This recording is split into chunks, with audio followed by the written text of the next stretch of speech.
de Elías David Curiel siempre es como apartarla de la vida de un sueño. Él se asomó a ese traspaso pues, de la realidad que hay entre el sueño y la vigilia. Su poesía siempre va a estar entre dos mundos, va a estar entre la vida y la muerte. Él particularmente, él se concibió como un niño que nació muerto antes de nacer.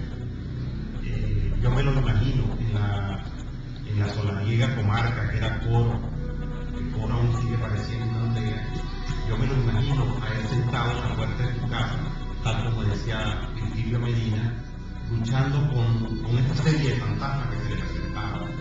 El mundo particular de Elías David Curiel es el mundo de la casa, es el mundo que él convivió junto con su madre en la vieja casona de la calle Garcés.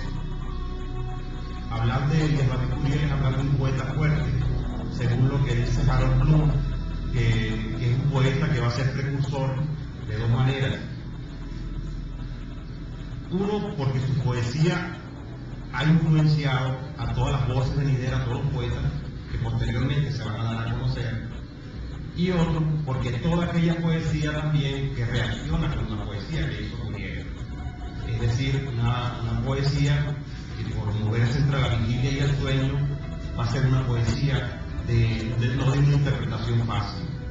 Él mismo, en su escritura, él no dio concesiones a lo que podríamos llamar una literatura cómoda. Más bien corrió riesgos, tanto en el lenguaje como en la misma experiencia de vida del poeta. Pienso particularmente, y como lo llegó a reconocer Miguel Otero Silva en alguna ocasión, no se trata de un caso de desconocimiento, sino de olvido.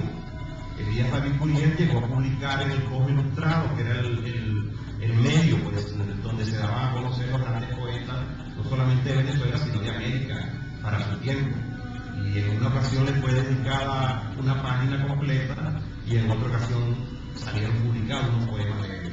O sea que no era un desconocido, y en algún momento estuvo en Los Teques, junto con Fernando Paz Castillo, que dejó una valiosa semblanza de él, un valioso retrato que dice mucho de lo que era el poeta.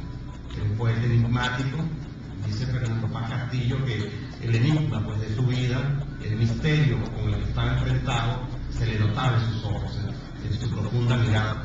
No podemos obviar de que él era un asiduo a la botella de mezclas, y como Poe, como Baudelaire, también podemos decir que era un místico al revés, es decir, que alcanzaba la claridad con los receptores del sueño y del inconsciente,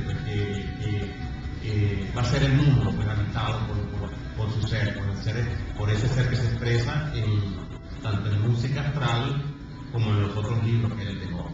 Hay dos muestras de la poesía de Elías David Curiel que nos permiten vislumbrar hacia dónde se dirigía su poética. Una, la que está presente en A través de mi vida, que dice así: oh mi alma, sueño de un Dios, incoherencia de un Dios atediado de su omnipresencia.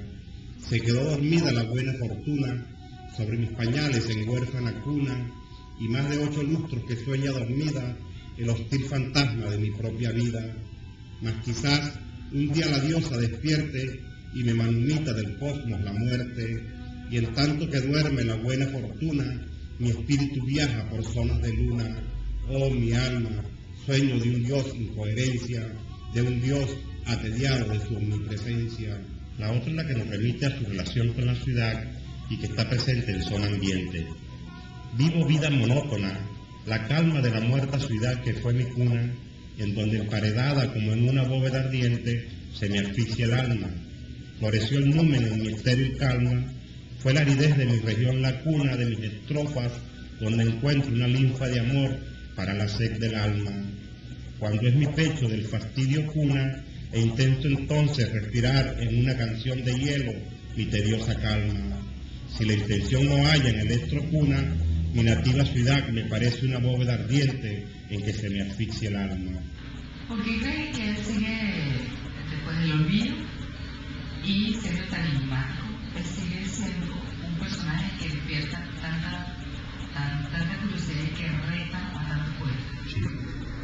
Su poesía tiene que ver con todo este imaginario que posteriormente va a dar elementos pues, de estudio para encontrar elementos que forman la identidad del falconiano. Y recuerda que él era un poeta judío sefardí, pero también con una gran formación.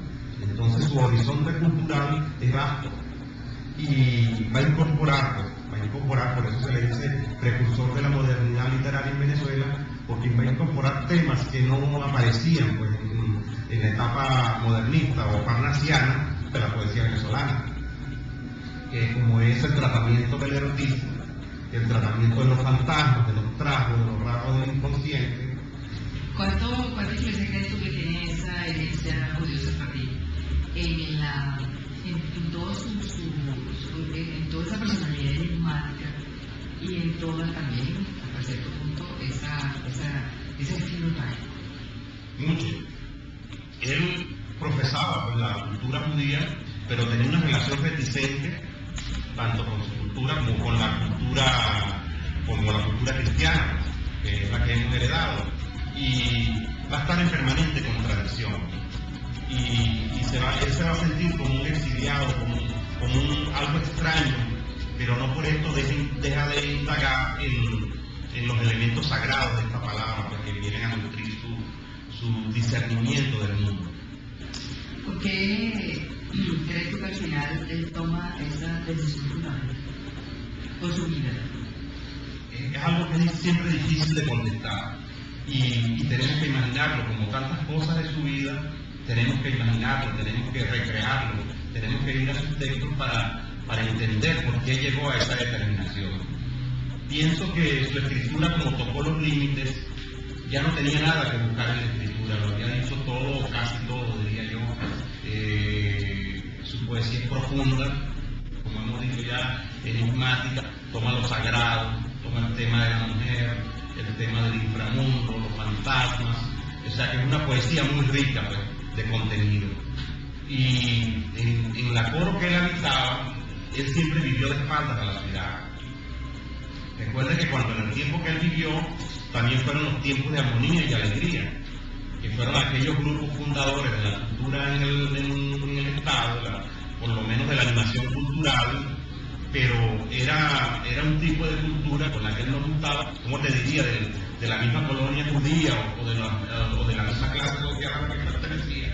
Él se colocaba de espaldas a eso, ¿entiendes? Lo que le valió ser un solitario, pero además hay que recordar que él era periodista también, periodista y maestro, uno de los grandes maestros que tuvo el Estado y que tuvo la ciudad para esa época, maestro de párvulos, pero a la vez ese comportamiento extraño, esa soledad en que vivía, no tuvo suerte con las mujeres.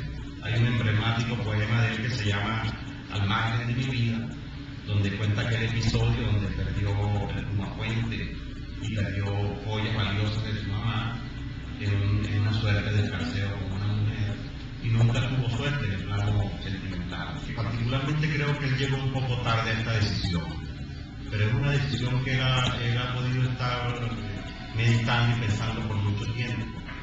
Recuerde que se trata de un ser adolorido, un ser que vivía como de espaldas a la sociedad de su tiempo, aunque contaba con todos los valores, aunque era respetado por muchos miembros de esta misma sociedad, pero era un solitario, y él llega tarde al suicidio, a los 53 años, por lo que le costó mucho tomar esta decisión, pero quizás se deba, pienso yo personalmente, y en esto no implico a nadie, que si ha podido haber una relación feliz en su vida, si él fuera llegado a intimar como para ser una pareja